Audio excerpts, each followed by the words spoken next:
Assalamualaikum warahmatullahi wabarakatuh.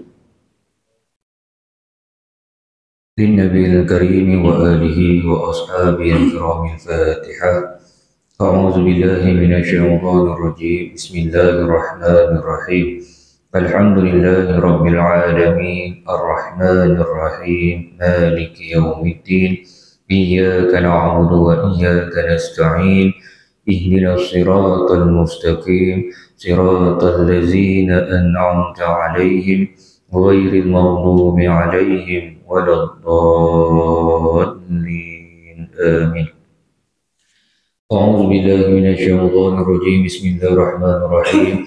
الحمد لله رب العالمين والصلاة والسلام على سيدنا محمد أشرف الأنبياء والمرسلين وعلى آله وصحبه أجمعين. اللهم فقهنا في الدين وعلمنا تأويل واهدنا إلى صراطك المستقيم.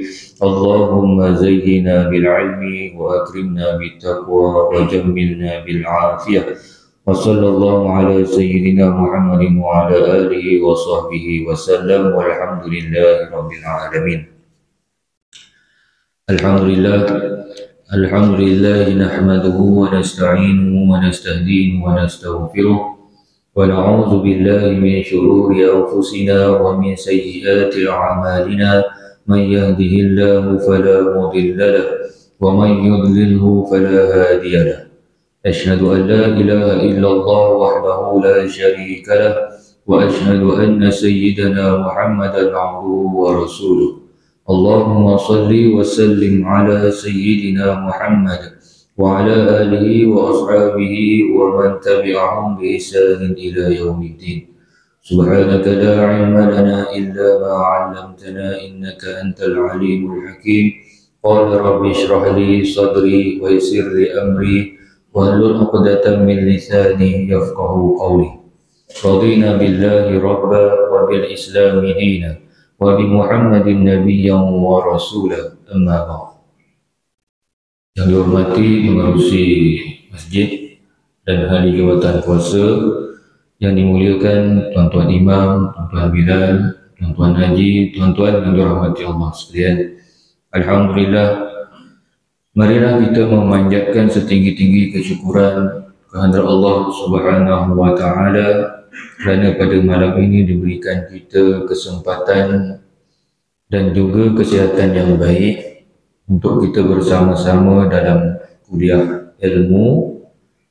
Mudah-mudahan apa ilmu yang kita kongsikan pada malam ini akan menjadikan ibadah kita ini lebih sempurna di dunia maupun di akhirat. Jadi tuan-tuan, sebelum mula ini kita niatkan iktikaf di masjid. Nawaitul i'tikaf fi hadzal masjid lillahi ta'ala. Niatkan kita beriktikaf di masjid ini kerana Allah Ta'ala. InsyaAllah duduk kita ini akan mendatangkan pahala untuk kita. Niatlah, niat. Sebab pada malam ini kita akan masuk kepada bab yang ke-10, iaitu nilai segala amal berdasarkan kepada niat. Sebab kita nak masuk bab niat, sebab tu saya suruh niat. Mukadimah dia tu suruh niat dululah. Jadi pada malam ini adalah berkenaan dengan niat. Ini bab yang barulah dalam kitab Mustikah Hadis Rasulullah sallallahu alaihi wasallam. Firman Allah Subhanahu wa taala dalam suratul Hud, dalam surah Hud ayat yang ke-15. A'udzu billahi minasyaitonir rajim. Man kana yuridul hayatad dunya wa zinataha nuwaffi ilaihim a'malahum fiha wa hum fiha la yubkhasun.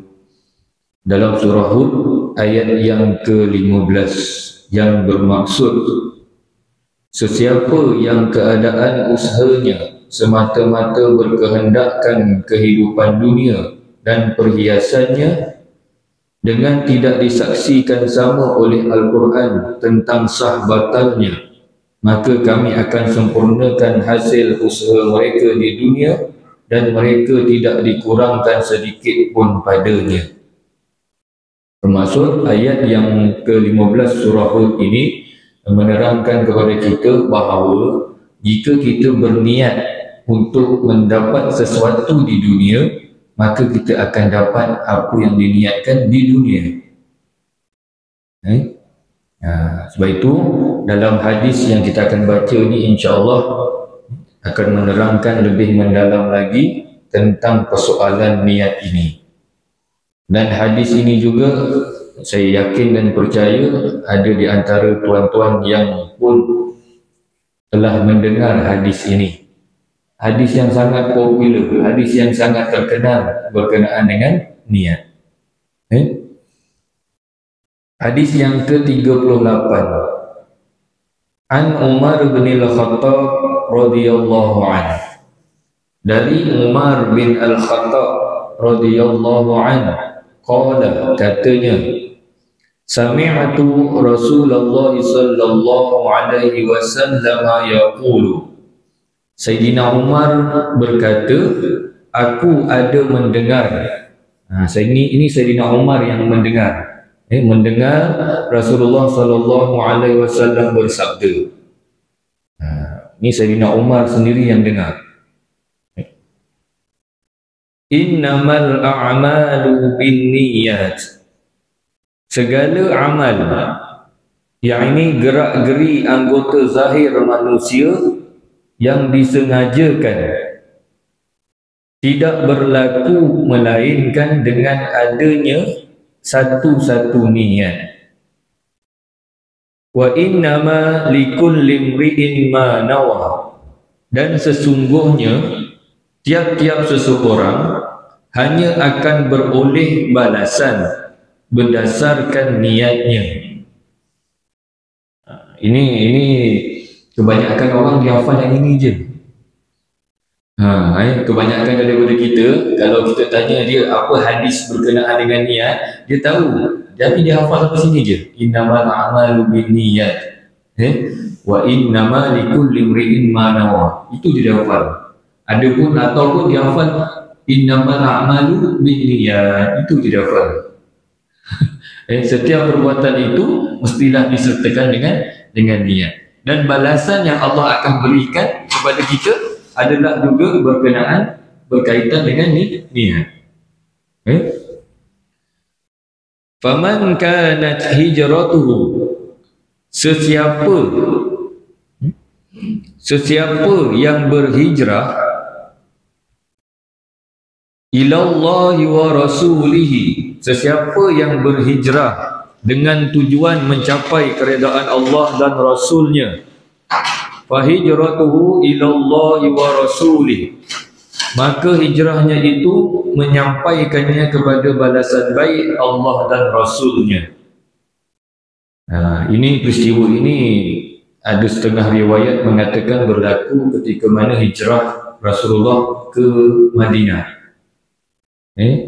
Barang siapa yang kata Nabi berhijrah daripada Mekah ke Madinah untuk untuk mendapat keredaan Allah, apabila dia berhijrah itu, maka dia akan dapatlah keredaan Allah dan Rasul. Wa man kanat hijratuhu ila dunya yusibuha, dan sesiapa yang berhijrah dengan tujuan mendapat faedah dunia atau dengan tujuan awimra'atin yankihuha, atau dengan tujuan hendak berkahwin dengan seorang perempuan, fahijratuhu ila ma hajara ilaihi, maka hijrahnya itu hanya menyampaikannya kepada apa yang ditujunya sahaja. Hadis daripada Imam Al-Bukhari dan juga Imam Muslim. Baik, hadis ini tuan-tuan, ada sebahagian ulama mengatakan bahawa hadis ini disampaikan oleh Nabi ketika mana peristiwa hijrah. Ada salah seorang lelaki Ada salah seorang lelaki, dia mengikut Nabi berhijrah. Kenapa dia bunyi ni? Dia bunyi.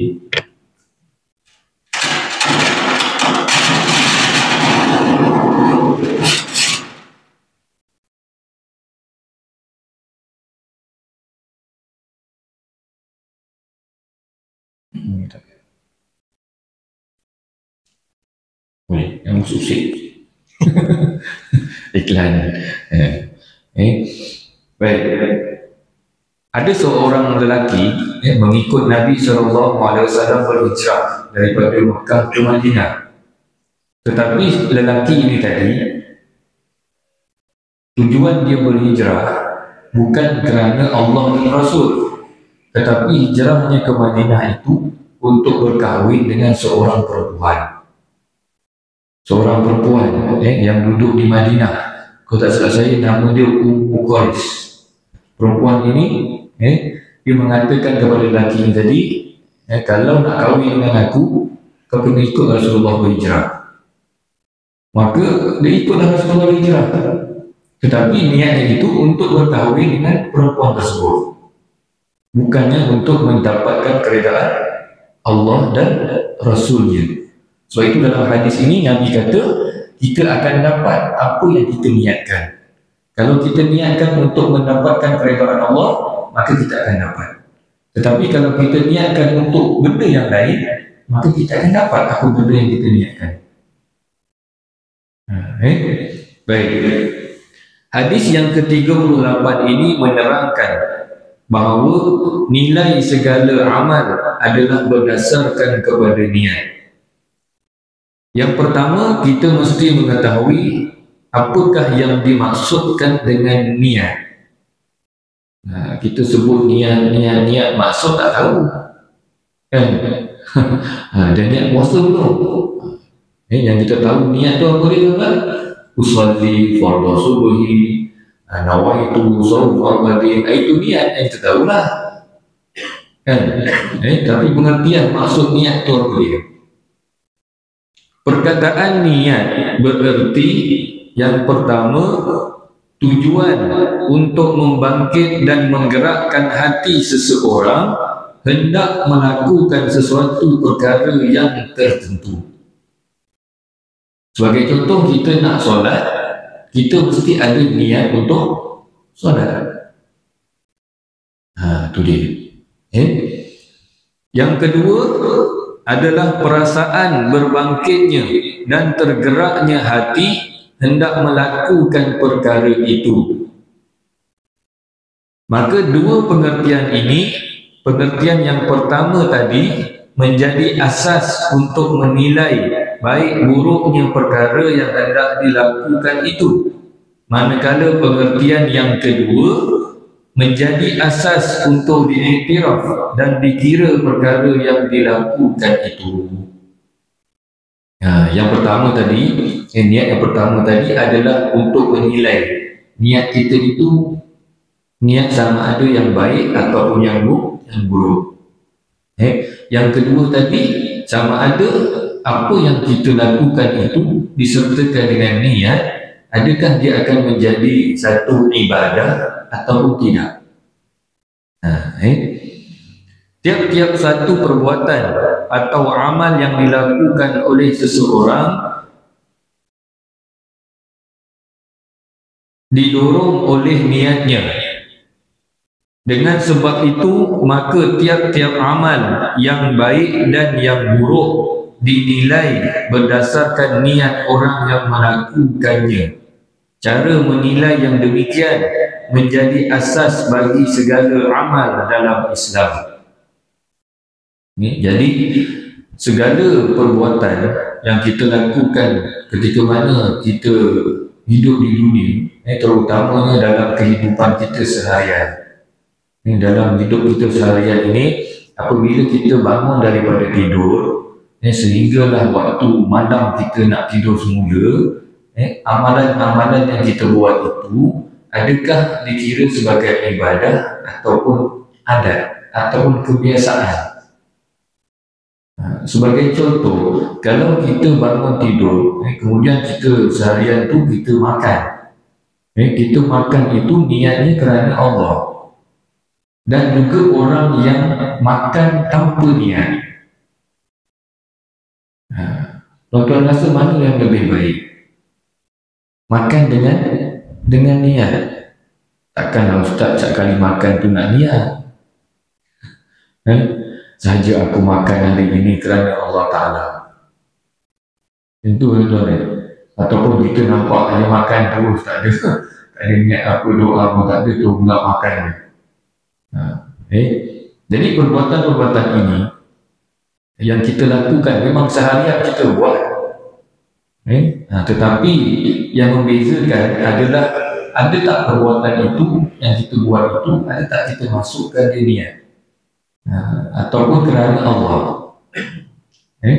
Jadi sebab itu amalan-amalan yang kita buat ini, di antara kita ini ada perbezaannya adalah berdasarkan kepada niat. Ada orang yang mungkin dia datang masjid pada malam ini, mungkin niatnya itu untuk sembahyang berjemaah saja. Ada orang yang dia datang masjid, dia tahu malam ni ada kuliah, maka dia akan datang masjid untuk solat berjemaah dan untuk mendengar kuliah sekali. Itu niat. Sebab tu tadi saya suruh niat, orang-orang tadi saya suruh niat. Sebab apa? Sebab kalau kita niat duduk dalam masjid ini, kita niat kerana Allah, maka apa yang kita lakukan di dalam ini, maka diberikan kita ganjaran. Kalau tuan-tuan tak ada niat, tuan-tuan duduk sahaja, adakah dikira sebagai pahala?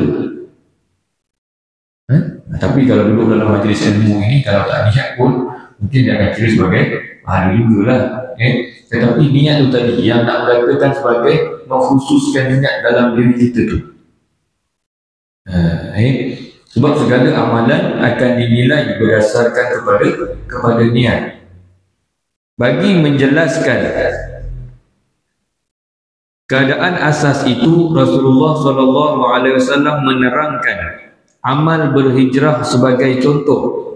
Berhijrah dari Mekah ke Madinah pada masa itu adalah diwajibkan atas orang-orang Islam. Dalam pada itu, amalan berhijrah itu diberi nilaian yang berlainan dengan sebab berlainan niat orang yang melakukannya, sebagaimana yang ternyata dari sabda baginda dalam hadis ini. Sebab itu tadi dalam hadis ini yang saya dah beritahu, ada orang yang berhijrah untuk mendapatkan keredaan Allah dan Rasul, dia akan dapat. Ada orang yang berhijrah untuk berkahwin dan dia dapatlah berkahwin. Tetapi keredaan Allah dan Rasul itu dia dapat tak? Tak dapat lah. Sebab niatnya itu. Niatnya itu. Nampak? Segala balasan, amalan, nilaian amal yang kita buat ini, Allah akan lihat berdasarkan kepada niat kita. Melakukan sesuatu perbuatan itu niat untuk apa? Kalau tuan-tuan pergi kerja, niat kerana Allah, kemudian niatkan untuk memberikan nafkah untuk keluarga, maka pekerjaan yang kita buat itu akan dikira sebagai ibadah. Berbanding dengan orang yang cuma pergi kerja tetapi dia tak ada apa-apa niat pun, memang itu kebiasaan dia hari-hari dia pergi kerja, maka apa dia dapat tuan-tuan? Dapat gaji je lah. Memang dapat gaji kan, orang yang niat pun dapat gaji juga. Tapi perbezaannya itu, perbezaan amalan yang dibuat itu, yang disertakan dengan niat dan juga yang tak disertakan dengan niat. Baik. Soal niat. Sebelum memulakan sesuatu amal, hendaklah terlebih dahulu memperbaiki niat dan keikhlasannya, dan hendaklah mengambil tahu dan memikirkan halnya dengan teliti, kerana niat itu menjadi asas, dan segala amal tetap menjadi pengikutnya. Jika baik niat seseorang, maka baiklah amalnya, dan jika buruk dan rosak niatnya, maka buruklah dan rosaklah pula amalannya. Okay. Dia tuan-tuan, ada amalan yang kita wajib sertakan dengan niat. Sebagai contoh, solat. Kalau kita nak solat tak disertakan dengan niat, maka solat kita itu akan tak salah. Sebab niat itu termasuk dalam rukun solat. Maka apabila kita tak berniat untuk solat, maka solat yang kita buat itu tidak sah. Betul? Dan ada perbuatan-perbuatan yang niat ini bukan kewajipan, tetapi alangkah baiknya kalau amalan-amalan yang kita buat itu, perbuatan-perbuatan yang kita lakukan, kita masukkan niat. Itu lebih baik. Dan juga niat ini juga akan menentukan, kalau baik niat kita, maka insya-Allah perbuatan yang kita buat juga akan baik. Tapi kalau niat kita memang dah tak baik, maka apa yang terlahir daripada niat itu adalah perbuatan yang tidak baik juga. Oleh itu, tiap-tiap seseorang janganlah ia menurutkan sesuatu perkataan atau mengerjakan sesuatu amalan atau berniat hendak menjalankan sesuatu urusan, melainkan hendaklah ia menjadikan niatnya semata-mata untuk bertakarrub, mendampingkan diri kepada Allah dan mengharapkan pahala yang ditentukan oleh Allah Subhanahu wa taala bagi amal yang diniatkan itu. Kalau kita nak cerita tentang niat ni tuan-tuan, kadang-kadang sebagai contoh lah, saya ambil contoh bab solat lah, sebab kita buat niat tu merupakan rukun dalam solat. Ada orang tuan-tuan, dia nak semayang ni, susah betul dia nak niat. Usul tak habis usul bila nak habis usul dia tu, nak takbir nak habis tu bila. Ada orang tu niat tu dekat mana tuan-tuan? Nak masukkan niat tu kat mana? Dalam hati. Bukan yang lafaz usolli fardhu maghrib itu bukan niat. Itu lafaz. Lafaz itu membantu kita untuk masukkan niat dalam hati. Dia tak sudah usolli, tak habis usolli. Imam dah habis, dah baca, dia tu usolli lagi.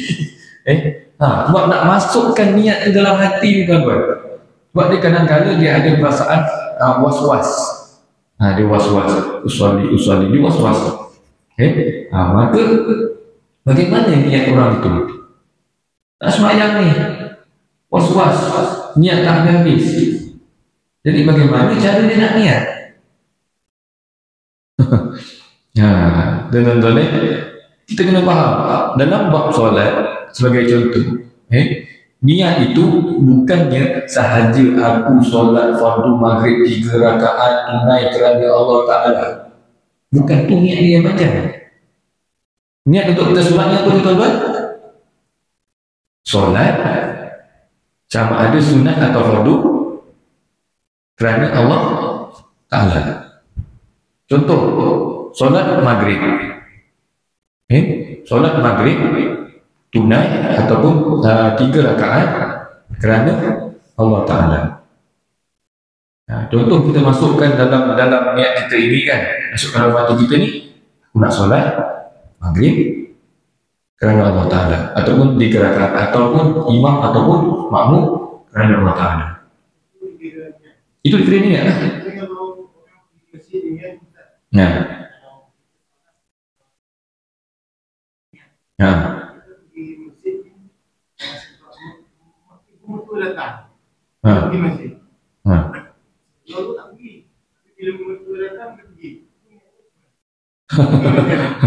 Dia nak tunjuk depan mertua dia ni menantu yang baik lah.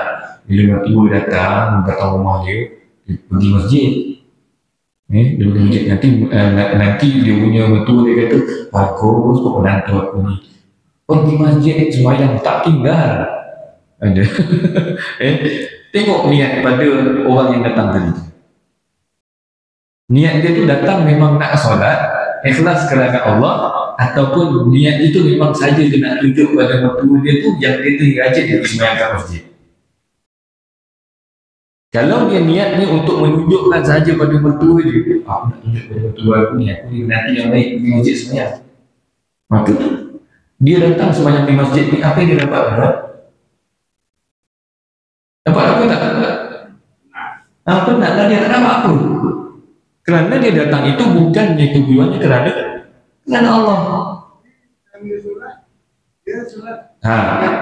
Time dia solat itu niat solat. Faham tak? Niat solat. Dia niat solat. Dia niat solat itu dengan niat itu, maka solatnya itu sah.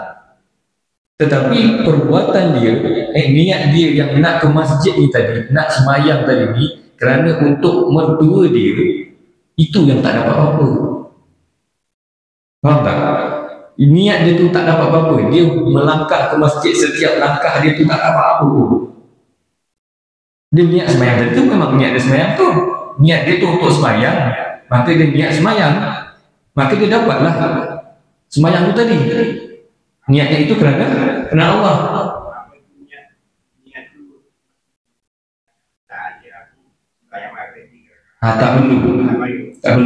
Tak perlu sahaja nak masuk, tuan-tuan nak masukkan sahaja aku solat fardu maghrib 3 rakaat, nak masuk dalam hati ni, agak-agak boleh tak? Boleh juga. Kalau selalu buat, kalau dia senang masuk, boleh. Kalau kita ni selalu buat, dan kita ni tak ada was-was, kadang-kadang orang ni ada was-was. Kan? Kalau kita ni okey, orang yang biasa, memang kita biasa buat dan niat itu akan senang masuk, maka tak ada masalah. Yang jadi masalah ini bagi orang yang susah nak berniat tu, was-was. Sebab itu tuan-tuan, niat ini dia akan menentukan apa yang kita buat dan apa yang kita akan dapat. Tadi orang yang datang ke masjid untuk duduk pada mertua dia, maka dia datang masjid itu tak akan dapat apa-apa. Tapi solat yang dia buat itu disertakan dengan niat, maka solat itu dapatlah yang dia punya ganjaran dia, dapatlah dia punya sahnya solat dia itu. Faham tak? Berbanding dengan kita niat, memang kita pergi masjid untuk sembahyang kerana Allah Ta'ala. Memang daripada rumah kita niat nak pergi masjid untuk solat berjemaah kerana Allah. Maka setiap langkah kita, perjalanan kita menuju ke masjid itu, Allah akan kira sebagai pahala, sebagai ganjaran. Macam tu. Baik. Dan niat kita ini haruslah kita sertakan kerana Allah bertujuan untuk mendampingkan ataupun mendekatkan diri kita ini kepada Allah. Kerana Allah yang mempunyai, Allah yang memiliki pahala dan dosa. Pahala dan dosa ini hak Allah. Syurga dan neraka itu hak Allah.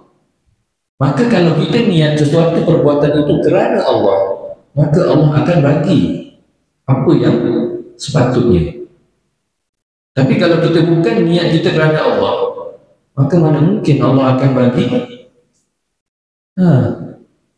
Kita buat sesuatu itu bukan kerana Allah. Baik. Kemudian tuan-tuan, ada sebahagiannya, sebagai contoh dalam ulama tasawuf, sebagai contoh, ada sebahagiannya mengatakan bahawa niat ini, terutamanya solat, solat, kita nak solat ini, kita akan masukkan niat kita itu ketika mana kita angkat takbiratul ihram. Allah, mula huruf alif tu sampai ra bar tu, maka niat itu mesti dimasukkan. Kan? Tetapi ada sebahagian ulama tasawuf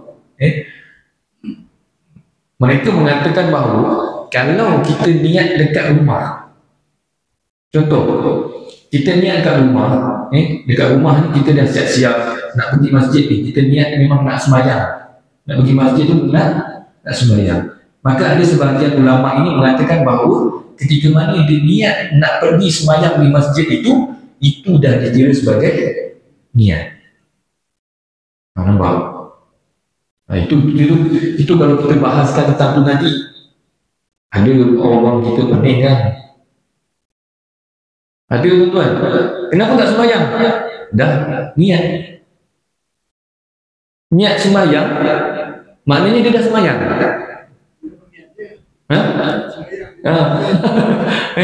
Sebab dia kata apa? Allah kan nilai berdasarkan pada niat. Pandai pun tak boleh cakap. Memang betul lah Allah nilai pada niat, tapi perbuatannya itu kenapa tak buat? Sebagai contoh, awak nak makan, awak niat nak makan, awak boleh makan, mau makan. Boleh tak kalau nak makan niat je? Saja aku makan kerana Allah Ta'ala, tak payah makan. Nampak? Ada tuan-tuan, bila orang tak faham konsep tentang niat itu. Baik. Kemudian niat ini juga ada yang mana niat, apabila kita niat, kita mesti terus buat perkara yang kita niatkan. Sebagai contoh, solat. Apabila kita niat untuk solat, maka kita terus solat. Tetapi puasa tuan-tuan biasa niat puasa bila? Malam kan? Ada orang biasa dia niat puasa saja, aku berpuasa esok hari kerana Allah Ta'ala. Betul? Tuan-tuan biasa kalau kita lepas solat tarawih lah kita niat kan, ramai-ramai kita niat ramai-ramai saja aku berpuasa nama itu sawma walin ada ifadi syahri Ramadan hadhihi sanati lillahi ta'ala kan, kita niat tu untuk kita berpuasa esok. Nampak tak? Ada niat ni yang kita perlu buat, yang kita perlu niat dan kita terus laksanakan. Solat, puasa, kita niat dahulu, puasanya keesokannya. Nampak? Itu kalau nak cerita tentang niat ni panjang lebar lagi kan tuan-tuan. Yang ada yang penting ni kan. Sebagai contoh, itu contoh yang kita boleh nampak. Tapi ada orang yang niat juga, dia niat masa ketika mana dia sahur pun ketika mana dia sahur dia niat, kemudian dia puasa pun boleh juga kan. Baik. Sebab itu ada amalan-amalan ni, amal ibadah yang kita niat ini memainkan peranan yang sangat penting. Baik. Kemudian ada orang yang niatnya baik, tetapi cara dia melakukan, sebagai contoh, niat ini tidak menghalalkan cara. Faham tak? Sebagai contoh, niat dia baik. Aku ni nak bagi sedekah kat orang. Contohlah, nampak ada orang susah kan, aku ni nak sedekah kat orang lah.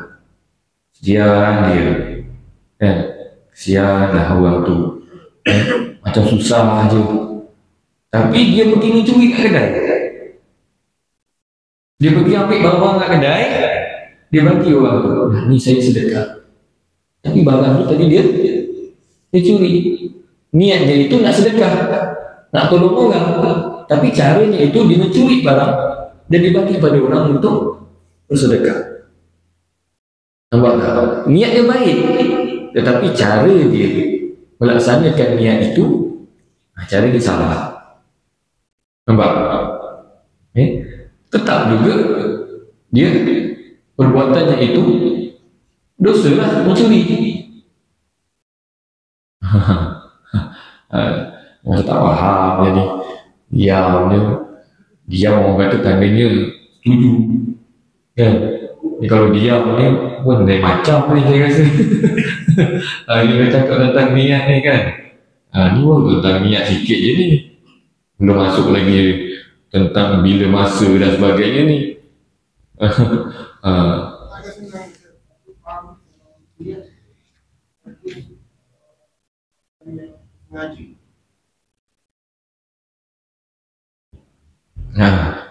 Niat ni perbuatan yang kalau kita nak buat, sebelum kita buat perbuatan itu, kita dah ada niat.